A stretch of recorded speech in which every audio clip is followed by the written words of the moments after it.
በአርሲ አካባቢ እየተከሰተ ያለው የጸጥታ ችግር በንጹሐን ዜጎች ሕይወትና ኑሮ ላይ ከባድ ተጽዕኖ እያሳደረ መሆኑ አሳሳቢ አድርጎታል። ሰላም ጤና ይስጥልኝ። እማሆይ አርሴማ ጸጋ ዘአብ ነኝ። ግንቦት 23 ቀን 2018 ዓ.ም በአርሲ እና አካባቢዋ የተፈጸመው አሰቃቂ ድርጊት በተለይም በክርስቲያኖች ላይ፣ በህፃናቶች፣ በአረጋውያን እንደዚሁም በአካባቢው የሚገኙ አገልጋዮች ላይ የተፈጸመው አሰቃቂ ድርጊት ሊወገዝ የሚገባ ጉዳይ ነው።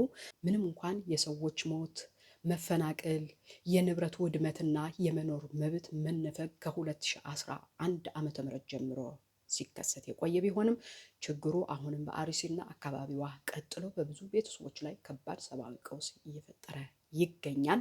በተለይም በኦርቶዶክሳውያን ህፃናት፣ እናቶች፣ አረጋውያን እና ሌሎች ተጋላጭ የህብረተሰቡ ክፍሎች ላይ የሚደርሰው ተጽዕኖ እጅግ ከባድና አሳሳቢ አድርጎታል።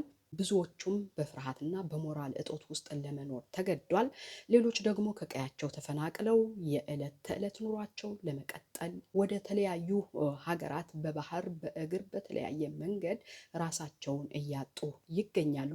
ስለዚህ ይህንን ሁሉ በኢትዮጵያ ሰማይ ስር እየተፈጠረ የሚገኘውን ችግር ከህይወት መጥፋት በተጨማሪ የቤተሰብ መለያየት፣ የስነ ልቦና ጉዳት፣ የትምህርት፣ የኑሮ መስተጓጎል እንዲሁም የወደፊት ተስፋ መዳከም የችግሩ አሳሳቢ ገጽታዎች ሆነው በኢትዮጵያ ምድር ላይ ቀጥለዋል። ያለምንም ምክንያት መገደል እንዲሁም መታረድ፣ ተደጋጋሚ ጥቃቶች፣ የንጹሐን ዜጎች ሞት በተጎጂዎች ዘንድ የደህንነት ስጋትና የኢላማነት ስሜትን እያጠናከሩት ቀጥለዋል።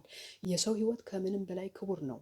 ማንኛውም ሰው በሰላም የመኖር በደህንነት የመንቀሳቀስና ከፍርሃት ነፃ የመሆን መብትም አለው። ስለዚህ የንጹሐን ዜጎች ህይወት እንዲጠበቁ የተፈናቀሉ ወገኖች ተገቢ ሰብአዊ ድጋፍ እንዲያገኙ እንዲሁም ዘላቂ ሰላም ሰፍነው ወደ ቀያቸው እንዲመለሱ የሁሉም ማህበረሰብ አካላት መረባረብ ያስፈልገናል። ሰላም ለሀገራችን፣ ሰላም ለህዝባችን፣ ሰላም ለዓለም በሙሉ።